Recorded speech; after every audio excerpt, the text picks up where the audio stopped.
What if I told you that every single time you force yourself to do something you absolutely dread, a highly specific region of your brain literally grows larger? Like physically thicker tissue, not just a metaphor. Right, exactly. We are not talking about some temporary spike in neurotransmitters or, feeling good about yourself. We are talking about adding actual mass to the neurological center of tenacity. Which is just wild to think about. It really is. So today's deep dive is all about hacking that biological architecture of success, consistency, and willpower. Yeah, because we are unpacking the exact mechanisms behind why, some people just effortlessly achieve their grandest visions while the rest of us, we kind of find ourselves trapped in this frustrating loop. Oh, the loop. The dreaming phase versus the doing phase. Exactly. It is like the ultimate human bottleneck. And usually we just try to solve that bottleneck with, hollow cliches about trying harder or wanting it more. Which is completely ignoring the underlying machinery of human behavior. Yeah. I mean, if we actually look at the neurological and psychological systems that govern our actions, we find something crazy. What's that? Almost everything we've been taught about the concept of discipline is fundamentally backward, completely wrong. Wow. Yeah, it's not a moral virtue. Yeah. It's an actual metabolic and cognitive process. Which is honestly such a huge relief because, let's be real, nobody needs another lecture on just grinding harder. Nobody. It's exhausting. Right. If you want to stop feeling perpetually soul-crushingly exhausted by your own ambitions, we have to start by looking at where the whole process usually derails. And surprisingly, that derailment almost always happens during the phase that feels like the most productive. The planning phase. Yes, the planning phase. There is this incredibly pervasive trap we all fall into. We mistake the dopamine hit of organizing a project for the actual execution of the project. Oh, the paradox of planning. It's fascinating from a behavioral standpoint because making a plan is, theoretically, the easiest part of any endeavor. Right. Sitting on your couch with a notebook is pretty easy. Exactly. But we artificially inflate its difficulty because it feels so rewarding. Like when you buy a new color-coded planner. Yes. Or downloading some new optimization app or mapping out this flawless 6-month strategy. When you do that, your brain is releasing dopamine associated with the anticipation of a reward. So you feel successful before you've taken a single actual material step. Right. You feel like you've done the work. But the friction, the actual neurological cost, it doesn't occur during the setup. Where does it occur then? It occurs in the adherence. There's a brilliant maxim in behavioral economics that really sums this up. The money isn't made in the buy, and it isn't made in the sell. Okay, where is it made? It is made in the wait. Made in the wait. Wow, that cuts completely against our hyper-optimized instant gratification culture. Completely. We obsess over finding the flawless strategy because subconsciously, we believe a perfect plan will somehow insulate us from the pain of execution. Oh, I do that all the time. I think if the plan is just good enough, it won't be hard to do. But that's the myth. A mediocre plan that you actually stick to will mathematically and practically outperform a perfect plan that you just abandon the moment you face resistance. So we're essentially lacking what the source material calls a stick-to-it muscle. Yeah, stick-to-it muscle. And they use the word muscle intentionally. Because it needs to be worked out. Exactly. Much like a physical bicep, this is a localized psychological trait that requires mechanical tension to grow. Okay, so if you are listening to this and you currently feel paralyzed by choice or totally directionless, what should you do? Because my instinct is to make another vision board. That is the absolute worst thing you can do. Do not sit down and do more vision boarding. Well, there goes my afternoon. Right. The cure for that paralysis is to take a strict time limit, say 15 minutes. Pick a singular direction and immediately begin pushing against it. So you physically force the idea into existence through blind, immediate adherence. Yes. Rather than waiting for the environment to align perfectly, you just go. This reminds me heavily of the legendary NFL coach, Bill Walsh. Oh yeah, the 49ers. Right. I remember reading about his tenure there. He had this infamous strategy where he would script the first 15 plays of every single football game. Just entirely mapped out before the coin toss. Exactly. And the fascinating part wasn't really the plays themselves, it was his absolute unyielding commitment to running them. No matter what. No matter what. He would execute those 15 plays regardless of what the opposing defense was doing, regardless of the weather, or if there was a fumble on play 2. He forced the game to mold to his baseline, rather than constantly reacting to the chaos. Right, so what's going on there biologically? Well, it's a masterclass in managing cognitive load. If we look at Walsh's script, through a neurobiological lens. We see this brilliant mitigation of decision fatigue. Because he doesn't have to think about what to call next. Precisely. When you are improvising from minute one of an ambitious project, your brain is constantly shifting between the prefrontal cortex, which is trying to analyze data, and the amygdala, which is freaking out, right? exactly reacting to the stress of the unknown. So every slight setback feels like a catastrophic failure of direction because you have no baseline. Okay, but when things inevitably start going wrong, if you have a rigid script, you just don't panic. You don't. You aren't frantically asking, what do I do next? While your cortisol spikes, you already know what to do next. I have to play devil's advocate here, though. Go for it. Doesn't sticking blindly to a script make you incredibly fragile in a complex environment? Like, what if the opposing defense comes out in a completely unexpected formation? Right, or the market shifts. Yeah. If the market totally shifts the day you launch your product, and your plan is objectively bad in the face of this new reality, aren't you just marching efficiently off a cliff? It's a fair point, but you have to remember the goal of the initial script. It isn't strategic perfection. What is it then? It is emotional and operational composure. There's a deeply unsettling but accurate observation in crisis management that the source brings up. Nobody panics when things go according to plan, even if the plan is horrifying. Wow. That's dark, but yeah, it makes sense. Right, sticking to the script in the initial stages prevents the immediate chaos of scrambling for order. So the highest form of execution is the ability to adapt, obviously. Yes, but you can only adapt effectively if you have a baseline of composure to adapt from. Oh, I see. By executing a flawed plan initially, you are building internal trust. Exactly. You're telling yourself, I keep the commitments I make, rather than reinforcing the neural pathway that says, I scramble, panic, and make excuses the second I face friction. That reframes the entire purpose of a plan for me.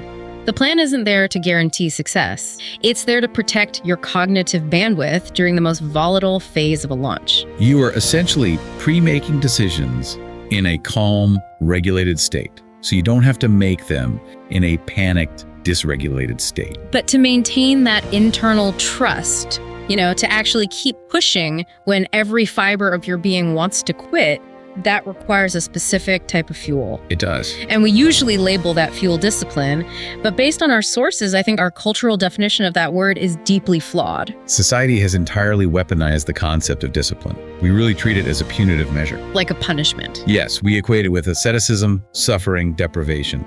The idea that you aren't allowed to eat what you want, you can't sleep in, you just can't enjoy your life. And because we view it as a punishment, people naturally recoil from it. Who wants to be punished all the time? Exactly.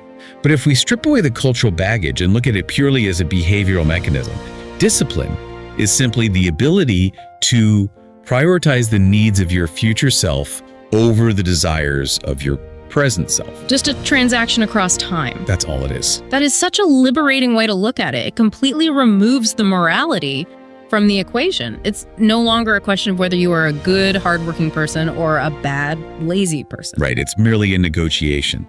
But it also highlights the danger of false identity.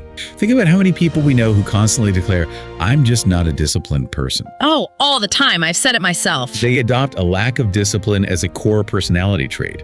And that is incredibly dangerous because human beings will almost always act in accordance with their confirmed identity. So when you identify as ill-disciplined, you are giving your present self permanent permission to sabotage your future self. Precisely. You are severing the bridge between what you can visualize in your prefrontal cortex and what you can physically actualize in the world. And ironically, the people who avoid discipline to supposedly maximize their present freedom often end up the most miserable, don't they? They really do. A life without self-imposed boundaries leaves you constantly at the mercy of your immediate, unrefined impulses. Which are usually driven by evolutionary mismatches anyway, right? Like craving high-calorie food or just laying on the couch. Exactly. It ties into this concept of the lagging measure, which I find to be one of the most sobering realities of human biology. Yeah, let's talk about the lagging measure, because everything we are experiencing today is simply the echo of choices we made 6 months, a year, or 5 years ago. Your cardiovascular health today is a lagging measure of your past discipline. Your bank account is a lagging measure of your past financial inputs. Right. The present moment is already written. Your future destiny is being dictated minute by minute by how you manage this transaction between the present and the future. So if you're listening, your future is literally being built right now. But let's visualize this transactional discipline. The source material uses a really good analogy. The heavy-duty rubber band Yes. is a great way to picture it. Sometimes that rubber band is pulled incredibly taut. You are in a flow state, perfectly executing your daily regimen. Your discipline is heavily flexed. Right. But physiological reality dictates that the tension will occasionally drop. The band gets flimsy. You miss a workout, you doom scroll for 3 hours, you eat terribly. Exactly. And the critical failure point isn't that the band goes slack. Yes. That is inevitable. Right, we're human. The failure point is the subsequent shame spiral. When the band goes slack, do you possess the self-awareness and the external support systems to acknowledge the slack without labeling yourself a failure? And then just gently begin reapplying the tension. That normalizes the struggle beautifully. But let me push back on this constant prioritization of the future for a second. Okay, sure. If I am operating strictly under this framework of delaying gratification, always serving the needs of the guy 10 years down the road, isn't my present self just going to live in a state of perpetual misery? That's the fear, right? Yeah, because you can't just delay joy until retirement. Eventually, the psychological toll of that deprivation will cause a catastrophic burnout. Which is the exact trap that destroys a lot of hyper-ambitious people. Yeah. They build these incredibly lucrative, successful prisons for themselves. So how do we avoid the prison? Well, behavioral design requires a foundational step that must occur before you ever attempt to flex that discipline muscle. Yeah. You have to define the lifestyle fit. The lifestyle fit. So drawing a metaphorical box around how you actually want to spend your days. Yes. What does your ideal sustainable Tuesday look like? What level of stress is tolerable for you? Do you want to be outside? Do you need 8 hours of unstructured time? So you draw the box of the lifestyle first, and then you force the ambition to fit inside it. Which is precisely the opposite of how most people operate. Usually, people pick a massive abstract goal like building a $100 million company or achieving 5% body fat. Right, and they map out the brutal, unyielding daily actions required to get there. Exactly. And then halfway down the path, they realize the daily execution of this ambition exists completely outside the box of how they actually want to spend their time. They hate their day-to-day reality. And when the fundamental texture of your daily life is abhorrent to you, you are merely grinding. You are relying on sheer brute force willpower. And willpower is a finite metabolic resource. It is. Eventually, the person who genuinely enjoys the lifestyle required by the goal will completely outpace you. Because they aren't bleeding cognitive energy just to tolerate a random Tuesday. Exactly. This totally shifts our understanding of what high-level achievement actually looks like. We always have this illusion of the highly disciplined person, right? We imagine they are operating in a state of constant agonizing exertion. Let's use the example from the source material. We have a guy named Steven. Okay, Stephen. Steven wakes up at 4:30 a.m., runs 10 miles, eats a perfectly macro-balanced breakfast, and builds his startup. From the outside, we look at Steven and assume he possesses a Herculean amount of willpower. Right. We think, I could never summon that much energy every single day. But the reality of Steven's brain chemistry is completely different. Steven is actually using very little willpower. Wait, really? How is that possible? Because to an outside observer, it looks like a massive expenditure of discipline. But biologically, Steven has shifted those behaviors from the prefrontal cortex, which requires heavy cognitive fuel to make decisions, to the basal ganglia, the brain's habit center. Yes, he isn't waking up and agonizing over the decision to run. He is simply executing a deeply ingrained neural pathway. So true discipline at its highest level is largely invisible because it has transmuted into habit. Exactly. You only need a massive concentrated dose of discipline at the very beginning to carve the neural pathway. Oh, it is exactly like a rocket-breaking atmosphere. I love this analogy. Yeah, when you watch a Saturn V launch, the violence, the noise, and the sheer volume of highly combustible fuel burned in those first 3 minutes is just incomprehensible. It's massive. Right. And that violent thrust to overcome Earth's gravity, that is discipline. It requires everything you have. But once that massive object hits orbit, it just floats. It travels at 17,000 miles per hour in the vacuum of space with almost zero resistance. And that orbit is the habit. The tragedy is that most people quit while they are still fighting gravity, vibrating violently in the atmosphere, because they mistakenly believe the entire journey to the moon is going to feel like the launch phase. That is a phenomenal visualization of the metabolic cost of new behaviors. We really do mistake the launch phase for the permanent state.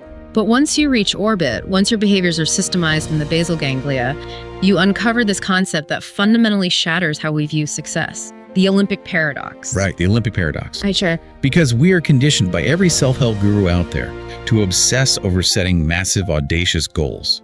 But goals themselves have almost zero bearing on the final outcome. Which sounds like complete heresy in the personal development space.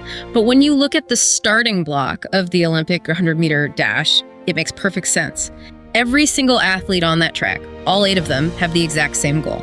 They all want the gold medal. Right. There is nobody in lane 4 saying, I visualized taking bronze today. Exactly. And if the gold medalist and the person who finishes dead last share the exact same goal, then the goal cannot be the differentiating variable in their performance. The goal is just necessary to get them to the stadium. Yes, but it is entirely insufficient to dictate the outcome.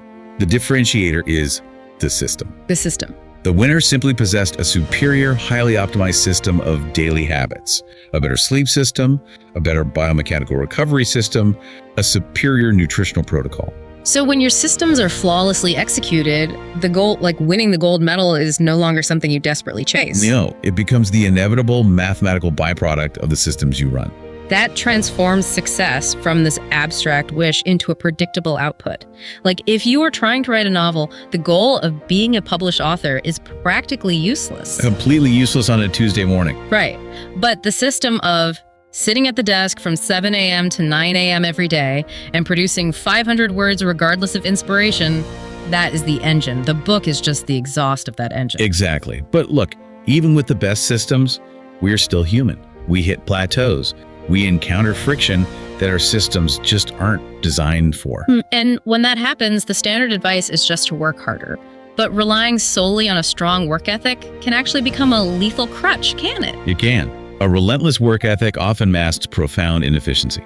If you are someone whose primary tool has always been brute force grinding, you begin to view every obstacle as a nail that just needs a heavier hammer. So if revenue drops or you plateau in the gym, your immediate instinct is to work 20% harder. You sleep less, you stress more. But biological and physical systems have hard limits.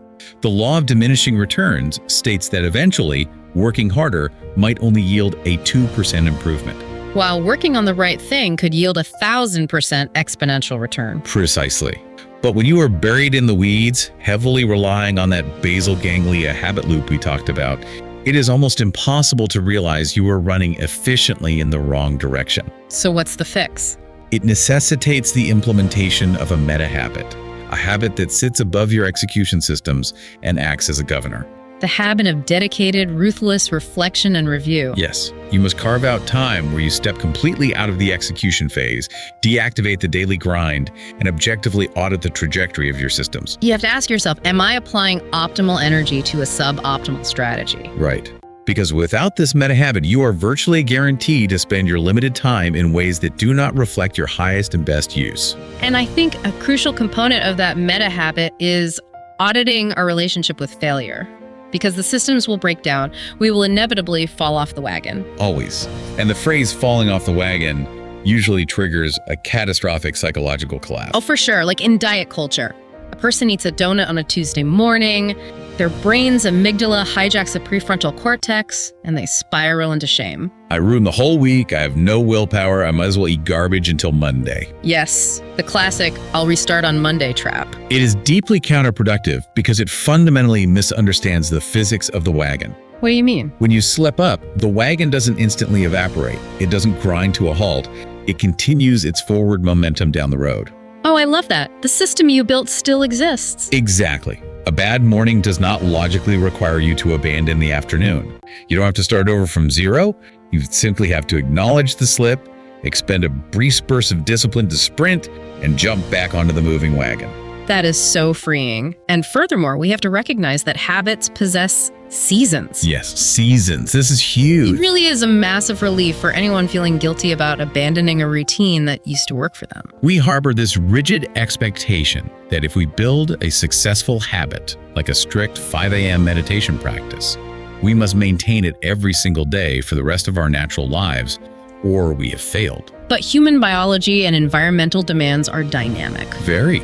The habits that served you during a season of intense career building in your 20s might actively hinder you during a season of raising young children in your 30s. So putting a habit on pause or evolving out of it entirely is not a failure of discipline. It is a necessary adaptation to a new reality. Exactly. Okay, so we have this framework. We accept that the wagon keeps moving, we ditch the shame spiral, and we adapt to our seasons. But how do we guarantee we actually have the physiological capacity to chase down that wagon when we do fall off? Because philosophizing about discipline is great, but when the alarm goes off and your body feels like lead, philosophy just goes right out the window. Totally. We need a tactical, biological blueprint for execution. And to reliably generate the energy required for discipline, we must master the foundational biology of human performance. The absolute bedrock, the non-negotiable first pillar of this blueprint is sleep and prior planning. Sleep. Which is funny because an entire subculture of high achievers treats sleep deprivation as a badge of honor. Oh, the I'll sleep when I'm dead crowd. Relying on caffeine and sheer adrenaline to push through. Which is a profound misunderstanding of neurochemistry. When you are awake, your brain builds up adenosine. Adenosine. Yeah, it's a metabolic byproduct that creates sleep pressure, like a chemical weight on your brain. And the only way to effectively clear adenosine is through deep sleep. Because during sleep, doesn't the glymphatic system literally flush metabolic waste from the brain? It does. It physically washes the brain. If you cut this process short, you wake up with a compromised prefrontal cortex. Your ability to self-regulate, focus, and manage emotional stability is artificially handicapped. So when you are exhausted, your amygdala becomes hyperreactive. Yes. A minor inconvenience feels like a massive crisis. You literally cannot exercise discipline when your brain is chemically biased toward panic. And the bar for sufficient sleep isn't some arbitrary number of hours either. No, it varies wildly. It's defined simply as waking up naturally, without an alarm, feeling fully rested. And tethered directly to that biological reset is the necessity of planning the day the night before. Right. Because if you wake up even fully rested and have to spend the first 30 minutes of your day deciding what to do, you are burning the cognitive fuel you need for execution. You are inviting decision fatigue into the most crucial part of the day. By planning the night before, you bypass the morning friction. You wake up and immediately step into the execution script. Just like Bill Walsh's 15 plays. Exactly. Which segues into the second biological pillar, respecting your ultradian rhythms and time blocking accordingly. Time blocking. People love to mess this up. They really do. A massive mistake people make with time blocking is treating the brain like a computer that can run at 100% processing power for 16 hours straight. They build these overwhelming, color-coded schedules where every minute is optimized for output. And then by 11 a.m., the cognitive load is so heavy that they abandon the entire schedule and end up doom scrolling. I have done that exact thing. We all have. Yeah. It fails because human biology operates on ultradian rhythms. These are roughly 90-minute cycles of high focus, followed by a necessary period of rest. So if we divide the waking day into 3 broad blocks, say morning, afternoon, and evening, what's the reality there? The physiological reality is that your brain only possesses the glucose and neurotransmitter reserves to engage in deeply focused, highly demanding cognitive work during 2 of those 3 blocks. Wait, only 2? Only 2. If you attempt to redline your brain across all 3, you induce acute burnout. Wow. That fundamentally changes how we should view our daily to-do lists. It isn't about fitting more things in, it is about ruthlessly mapping the hardest tasks to your peak biological windows. Yes. If you observe that your brain is sharpest, with the highest capacity for complex problem solving between 7 a.m. and 11 a.m., that time becomes sacred. You cannot pollute that optimal window with low-level administrative tasks, answering emails, or checking social media. You must narrow your aperture and deploy your most valuable cognitive resources against your highest leverage problem. You map the cognitively demanding and physically demanding tasks to your natural biological peaks. Okay, so that's sleep, planning, and ultradian rhythms. But even with perfect sleep and a flawlessly mapped day, you are still going to face moments where your body simply rejects the plan. Oh, absolutely. You will feel lethargic, or anxious, or completely unmotivated. And navigating that internal resistance requires the third and perhaps most challenging pillar, emotional decoupling. The concept of emotional maturity. Right. And when we look at modern therapy culture, emotional maturity is often framed as being deeply attuned to your feelings, honoring them, and acting in alignment with them. Which is great for relationships. But applying that definition to the architecture of discipline seems to result in absolute paralysis. Because if I only honor how I feel, I'm rarely going to choose the ice bath or the spreadsheet over my warm bed. It is a critical nuance. We are not advocating for the unhealthy suppression of emotions here. Emotional maturity in the context of execution is the profound recognition that your emotions are constantly attempting to dictate your motion.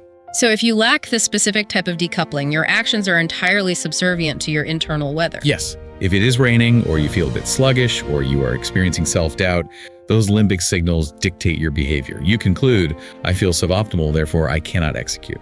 Which destroys any chance of long-term success, because the statistical likelihood of feeling 100% motivated and optimal every single day for a decade is zero. Exactly zero.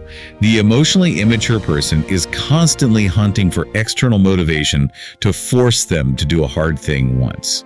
But the emotionally mature person, They recognize the internal resistance, they feel the fatigue, they acknowledge the dread, and they proceed to execute the plan in spite of those feelings. they sever the causal link between the emotional state and the physical action. You can feel absolutely terrified and completely unmotivated, and your hands can still type the words. Your legs can still run the miles. You treat the feeling as data, not as a directive. The feeling is just the weather. You still have to drive to work in the rain. I love that framing. Just weather. And this psychological decoupling, this ability to feel the intense desire to quit but choosing to push forward anyway, this actually brings us to the absolute climax of this deep dive. The hardware. Yes, because this isn't just a Stoic philosophy. We have finally discovered the literal anatomical hardware in the brain that makes this possible. We are moving from behavioral theory into hard neuroscience now. Researchers are heavily focusing on a highly specific brain structure called the anterior mid-cingulate cortex, or the AMCC. The AMCC, where is it? It sits deep in the brain, acting as a critical hub between the limbic system, which processes our feelings and emotions, and the motor cortex, which generates physical action. So it is the literal physical bridge between what we feel and what we do. Exactly. And neuroscientists are suggesting that this specific region might not just be the seat of willpower, but potentially the biological hub of the will to live. The will to live, that's heavy. It is. When people lose the will to fight disease or lose their drive to push through adversity, they are seeing correlations in this area of the brain. But the most staggering part of the data is that the AMCC possesses high neuroplasticity. Meaning it can physically grow. It can add mass, thicken, and become more efficient based on your behavior. But there's a catch, right? A massive catch. The trigger for that growth is the ultimate catch-22 of human biology. The anterior mid-cingulate cortex only experiences neuroplastic growth when you engage in an activity that you explicitly, genuinely do not want to do. It requires authentic friction. Yes. If you are someone who has trained yourself to love cold exposure and you happily plunge into a 30-degree ice bath, enjoying the dopamine rush, your AMCC does not grow a single millimeter. Wow.